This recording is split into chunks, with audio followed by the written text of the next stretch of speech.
Today on Time About the Movies, look, I know the last 2 months worth of films have been rough. 2011 has not been off to the strongest start for what is probably one of the worst years in movies in my opinion, but I promise you this week will get better because we have 6 films and I know at least half of them are going to be good. We have Johnny Depp starring in the Best Animated Feature Oscar winner for 2011, Rango, Nickelodeon's only Oscar winner for Best Animated Feature, by the way. We have Matt Damon and Emily Blunt in The Adjustment Bureau. We have Beauty and the Beast for the Twilight crowd, Beastly, which can also be a pilot for a Beauty and the Beast pilot series because it was the CBS film, and we know how their films have gone so far. We do have Take Me Home Tonight, a movie that was clearly not made 4 years ago with Topher Grace and Dan Fogler. Spoiler alert, it was made 4 years ago and was just brought to theaters now. But Kevin Smith has his first horror movie, Red State, coming out. And we have Ted Mosby, Josh Radnor, making his directorial debut with Happy Thank You More Please.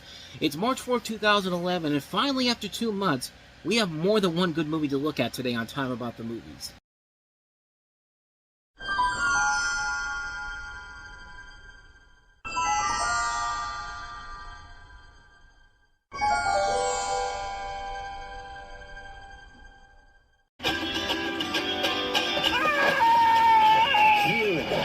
Desert, animals have had millions of years to adapt to the harsh environment. But the lizard? He's going to die. I mean, that's a perfect way to sum up that movie. It's like that riff I did yesterday for so much for so little. You know, when the narrator goes like, 118,481 of those 2 million people will die before reaching their first birthday. It's just like, that's the way you hook your audience in there by saying, you're going to die in a certain amount of time. But, welcome to Time About the Movies. Today we are taking a look at the 6 films of March 4th, 2011. And like I said, we actually have more than one good movie. Case in point, our first film, the biggest new release of the weekend, which is, of course, Rango. And in the story of Rango, it's a film where you have this chameleon, voiced by Johnny Depp, who accidentally ends up in the town of Dirt, an outpost that's in desperate need of a new sheriff. And essentially the plot of the movie is your kind of Three Amigos that's plot where, you know, he's lying and basically he has to become a hero and they're going to find out who he is in real life. They're going to have the breakup and then they got to come back to save the day. And yeah, this movie is pretty much a generic movie in terms of its story, but everything else about it is just so damn good. This is one of my favorite movies Nickelodeon has ever done. This is a movie that is just so well done, and it works because it's unlike any animated movie you've ever seen before. It's a smart, surreal, and fun animated film that doesn't just appeal to the kids like the marketing is trying to do, but adults get a kick out of it. It's the first computer animated film outside of a Pixar movie that I could tell in a while that I've seen that adults, I think, will enjoy more than the kids will. I mean, Depp's given some of his best work as Rango here. I think he's playing it very well here. He's just so good here. You have a great cast that also includes Isla Fisher, Bill Nighy, Abigail Breslin, Alfred Molina, Harry Dean Stanton, Tim Oliphant, Stephen Root, Ned Beatty. Tim Oliphant is playing a character that I was kind of surprised actually kind of worked as well as it did, but he's essentially playing Clint Eastwood for a few dollars more, like in those Sergio Leone spaghetti western type of movies. That's the character he's playing in this, and yeah. It shouldn't work, but goddamn, it actually does work really well here. The visuals overall are really impressive. The motion capture is well done here. They shot all the scenes with the actual actors on a set, and they animated it. I mean, it's weird, because, you know, Robert Zemeckis and his team have been making these motion capture movies like Polar Express and A Christmas Carol, and yet it can't make Mars Needs Mom look like a better movie than it's going to when we take a look at it in a couple weeks, but the people who worked on this film got the motion capture technology not just to work, but work really well and seamlessly well. I mean, Gore Verbinski outdid Robert Zemeckis. Think about that. And for an animation debut, just like what Zack Snyder did with Legend of the Guardians not too long ago, this is some of his best work ever. I mean, I'm not a big Pirates of the Caribbean fan, but I think this is up there with some of his best works, if not his best work yet. There is a lot of good stuff in here. A lot of great homages to the great spaghetti westerns of all time. A great action sequence between 2 mountaintops. A scene with Hunter S. Thompson from Fear and Loathing in Las Vegas. Like, I can't believe they threw that in there. And they didn't put this out in 3D. That's the thing that really surprised me about this, because I feel like this movie could have played so well in 3D, and yet they didn't do it. And it still looks incredible. And the trailers did a good job of not spoiling a damn thing about this movie. A majority of the stuff they showed in the trailer only happens in either the first half of the movie or very briefly in the final sequences of the film, and that's great. I love the fact that they have this movie where the trailers don't really give much away, and you have to go in to figure out what this movie is all about. Well, like I said, the story isn't the best overall. It's not the most clever one, but this is a movie that just works so well on so many levels. It's unlike any animated film I've ever seen before, and it works on every single level. There's not a point where it lags or gets boring. It works on every single level. I can't recommend this one enough. You can see why this one won Best Animated Feature, because when you see the rest of the animated films that come out in 2011, this one easily took the cake for the Best Animated Film of the year. Like, in a year where Pixar had their worst movie, where Warner Brothers had Happy Feet 2, which was definitely a major step down compared to the previous film. I mean, this is a good movie that really deserved to win this Oscar. I mean, it is the best of the best. I can't recommend this one enough. Rango, if you have not seen it, seek this movie out.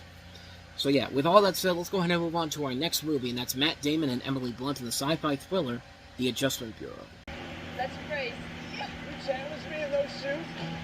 David Norris is about to see something no one is supposed to see.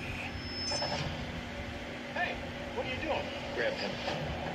What is going on? We're being chased. We're the people who control your destiny. Once you know their secret, Your path through the world is supposed to have been adjusted. you become their target. You weren't ever supposed to see her again. This spring, If you stay with her, not having kills your dreams, it kills her. Why do you people care who I love? you can't outrun your fate, David. I don't care what you put in my way. I'm not giving up. We tried to reason with you.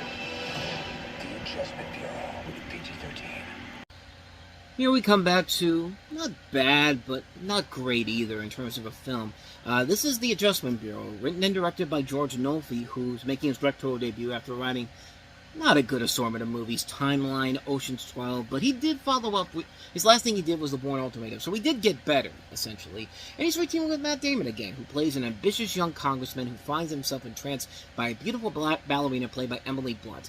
But mysterious forces are conspiring to prevent their love affair, including characters played by John Slattery, Michael Kelly, and Terrence Stamp, called The Adjustment Bureau.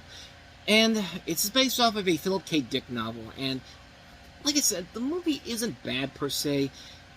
It just doesn't really wow me like most people I think are going to want to go into this movie thinking it's going to do. Like, I watched the movie and I was just like, okay, where's that moment that I'm supposed to be like, wow, this is amazing? And I never really got that from this movie. It just kind of felt like the pieces were there for something good, but it never reaches that nth level to where the film should be really delivering on the promises that it's giving you. And it just doesn't show in this movie, unfortunately. The performances are good. I think everybody in here plays their parts very well.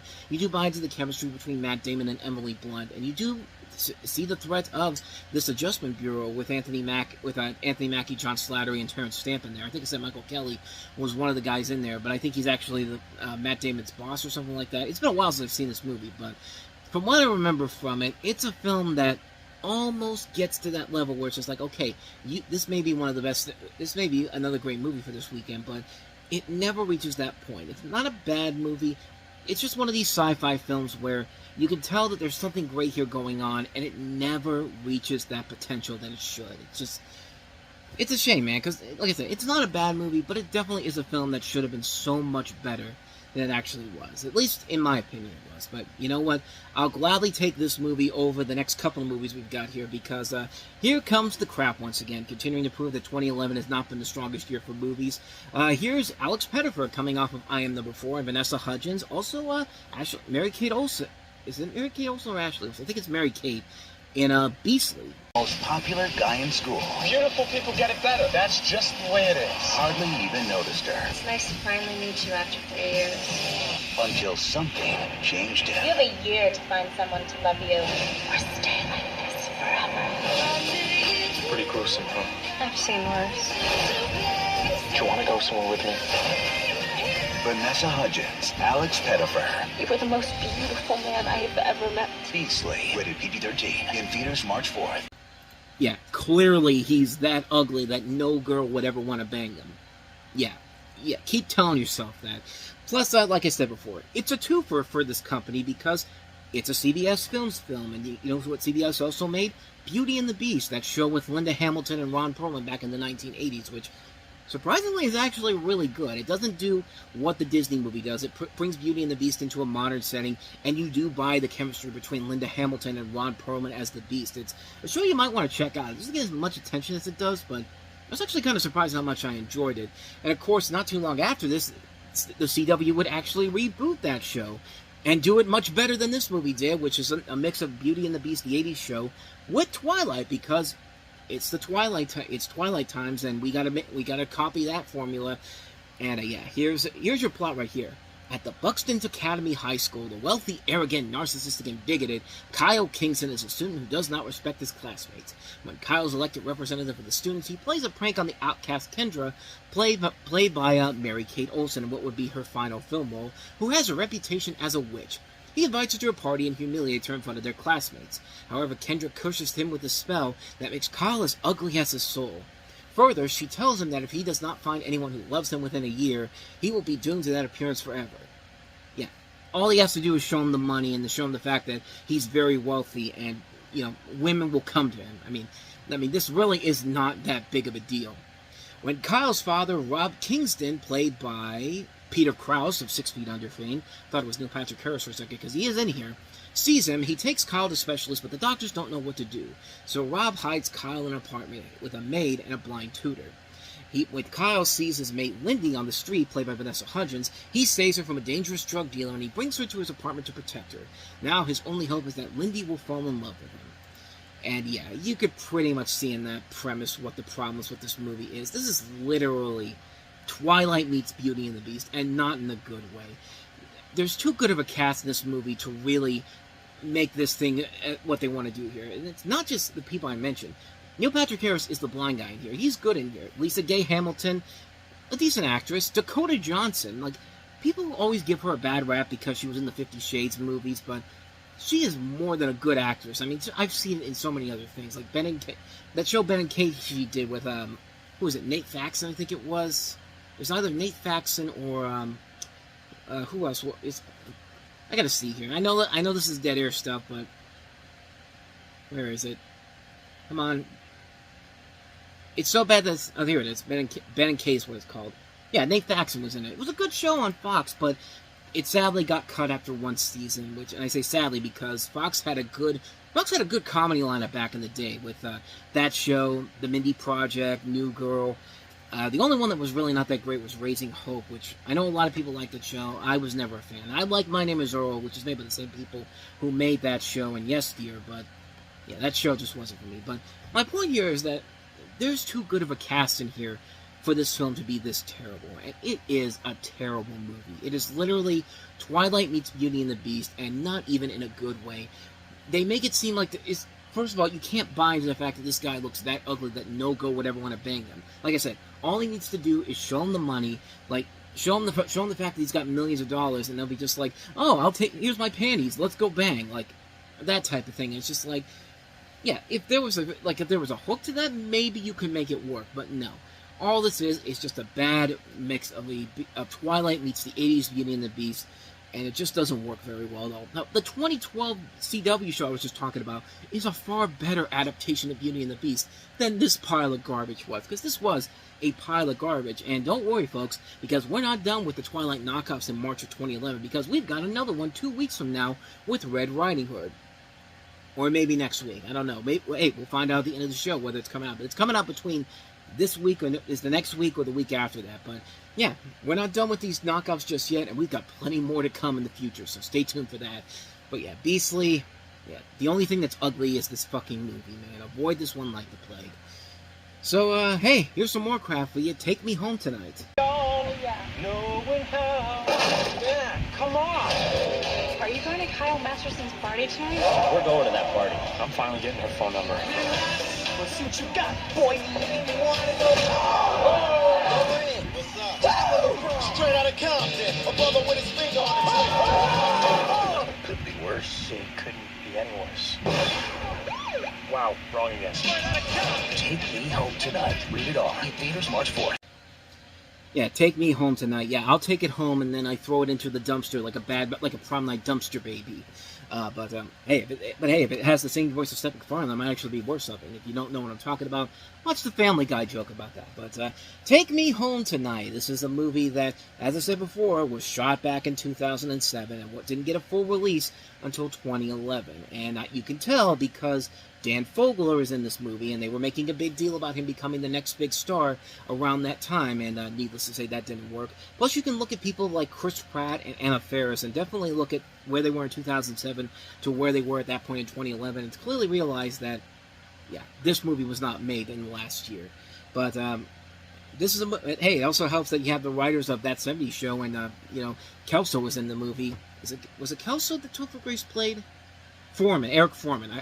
I haven't seen That 70s Show in a while, but the people who did write for That 70s Show wrote for this movie, and Topher Grace stars as this recent college graduate who wants to change his career plans after his old high school crush, played by Teresa Palmer, invites him to a party.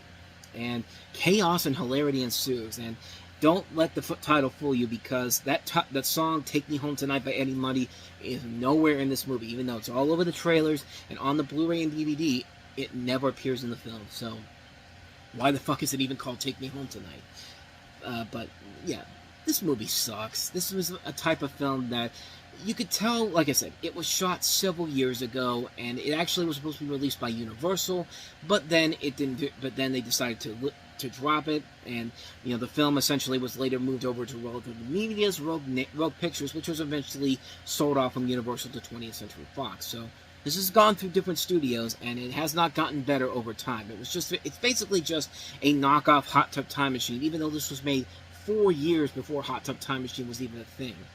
Like, that's how bad this movie was. It wasn't funny. It wasn't clever. It's a lazy film. It just doesn't work overall. It's a really lackluster comedy that has nothing of value whatsoever. It's a terrible movie. It's the type of film that probably should have been dumped in January, but no. Rogue Pictures really thought this was going to be the big comedy hit of the year. Hey, we saw what happened with Hot Tub Time Machine a year ago. Clearly we're going to find success here, and no. No, you're not. There is good news, though. This director, Michael Dowse, did go on to make some good movies. His next film, which came out the same year, was a much better movie. Sean William Scott and Jay Baruchel in the hockey comedy Goon.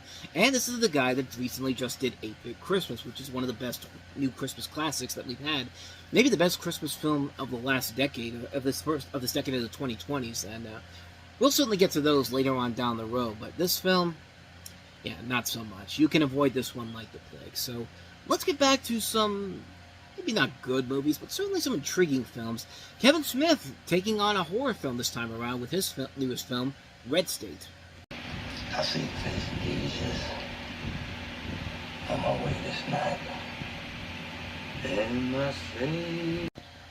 So in the movie Red State, you have this teenager named Jared who invites his best friends Travis and Billy Ray to have a foursome with a 38-year-old woman. While driving to meet the woman, Travis hits a car parked on the road, and when they meet the woman, she gives spiked beer to them and they pass out. When the three friends wake up, they find that they are trapped in the fundamentalist Five Points Trinity Church of the infamous Pastor Avon Cooper, and that they will be killed. Meanwhile, the church is under siege by ATF agents led by Agent Joseph Keenan that has been ordered to destroy the terrorist cell. Will the teenagers be saved by the agents or the law enforcement agency, or is there something more going on? Now, this film was controversial at the time because what had happened was that, Kevin Smith was going to auction off the rights to this film immediately at the Sundance Film Festival, but he instead decided that he was going to self-distribute the film himself under Smodcast Pictures with a traveling show in selected cities. So kind of similar to what Francis Ford Coppola is doing right now with Megalopolis, which, needless to say, this is a much better movie than Megalopolis was. And this film was a film that was very interesting. Unlike the last thing that Kevin Smith did, which was Cop Out, which was just a complete fucking mess of a movie, this film, it's an interesting film. It's an intriguing film. It's a film I'll give him credit for tackling a genre that's not really up to his norm. I'm not going to say it's the greatest movie ever of his, but it is an intriguing film nonetheless. It does feel like a film where you could tell that he was trying to do something very unique and different with it. Kind of like a film version, kind of like the closest thing we'll get to a film biopic about Waco in 1993, the ambush there. And I give him credit for what credit's due. I think it is a solidly made film, a competently made film, a film that is definitely going to polarize a lot of people when they see it. It's definitely something unique and different from Kevin Smith overall. I think everybody in here plays their parts very well. John Goodman, I think, is very good in here playing the special agent. Yeah, Melissa Leo, Michael Parks, Kyle Gallner, who's gone on to star in movies like Smile, Carrie Bishy from Scrubs, Stephen Root, Michael Angario. Funny fact, though, Ben Affleck actually liked this movie so much that he actually got a couple of people from the film to be in Argo, which later came out the following year. And hey, if it wasn't for this movie, I don't think he would have casted him in there. I mean, he probably would have, but I mean, overall, yeah, it's definitely a film that's going to be very much questioned by a lot of people. It's going to be a very polarizing film, but I, for one, really enjoyed it. I thought it was actually really good for what he was trying to accomplish here. I don't think it's fantastic work, but it certainly is a lot better than I think people would have let on. I think it's a film that definitely shows a lot more effort into it, being put in for Kevin Smith, of all people, who's been mostly known for the comedies that he's done.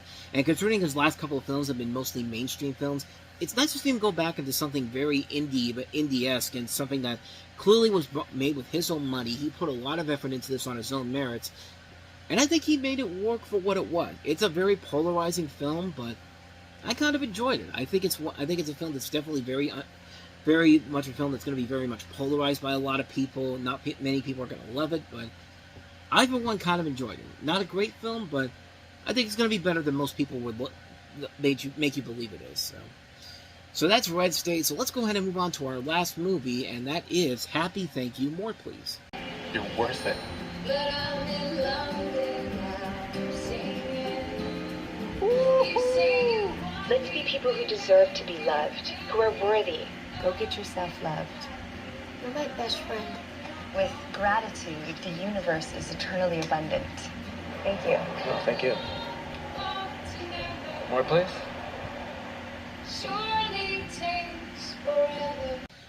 Who knew Ted Mosby could be a solid director? I mean, this is probably not his best of his two movies that he did, because sadly he's only done two movies, but he certainly left on a high note with his next film he did, Liberal Arts, and we'll get to that one later on. But this movie is essentially, you got a story of a group of young New Yorkers struggling to balance love, friendship, and their encroaching adulthood. As you see in the trailer, Malin Ackerman's got cancer.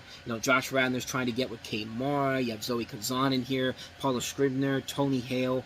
A solid cast overall in here, and you could definitely tell Josh Radnor's trying to channel his inner Woody Allen with this movie, and I think it works enough. I don't think it's a fantastic film, but it's definitely a film that should be checked out to see what this guy can do as a director, because he's made two movies, and I think his second film is definitely a lot better, but this one is a really solidly made film. It's a film I was actually really surprised I enjoyed it as much as I did.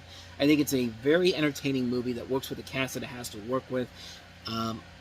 It has flaws to it, mostly that not every story in the movie is that intriguing. The characters themselves, they're interesting enough, but their story isn't really well thought out as much as other stories in particular.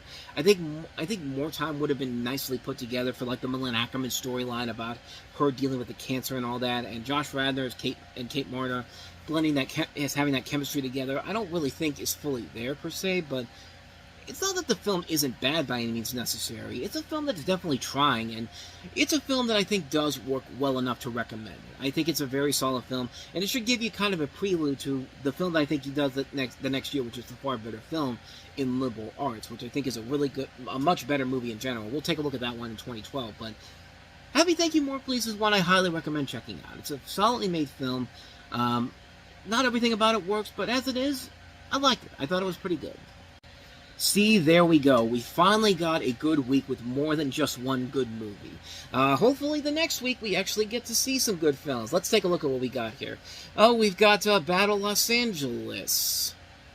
Not to the best start ever, but Red Riding Hood, that movie I was just talking about after Beastly, where it's another Twilight knockoff, except this time it's Little Red Riding Hood. It's directed by the director of Twilight, and it stars Amanda Seyfried.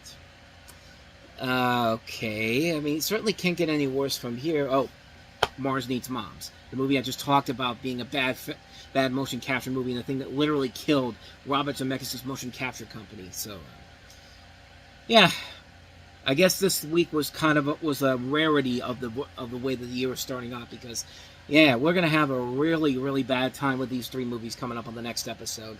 Battle Los Angeles, Red Riding Hood, and Mars Needs Moms. That's like the trilogy of the movies that you would watch before you got sentenced to death in the electric chair. Just like, okay, I want to die right now after watching these movies. That's how bad these movies are that we're going to talk about here. So, Yay! The year is really, really sucking, and at least this week we got a little bit of a brief reprieve, but it seems like we're going back to the crap next week, so we'll take a look at them tomorrow.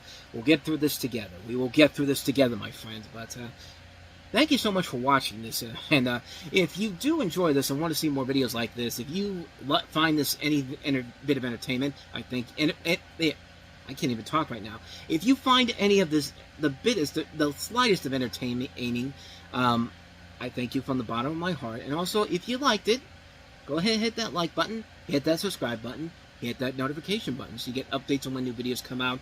And we do post new videos here every day. And also, don't forget to check out our playlist and check out the last episode we did. So with all that said, whether it's in the past, the present, or the future, I will see you at the movies. Take care.